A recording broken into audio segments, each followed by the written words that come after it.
صلاۃ والسلام علیکہ یا رسول اللہ، صلاۃ والسلام علیکہ یا حبیب اللہ۔ جب فرصت ملے بندے کو وضو کرے اور سر سجدے میں رکھ دے اور تلاوت کلام پاک شروع کر دے۔ جب دل زیادہ بے چین ہو پھر اچھی طرح وضو کرے، ہلکی سی خوشبو لگائے، مدینے کی جانب منہ کرے، محبوب کریم پر درود و سلام پڑھنا شروع کر دے۔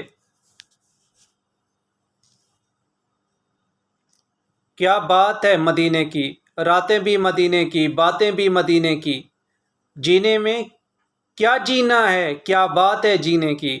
حضرت سیدنا عمر فاروق نے فرمایا، اے لوگوں کا ذکر کم کیا کرو، یہ نری بیماری ہے۔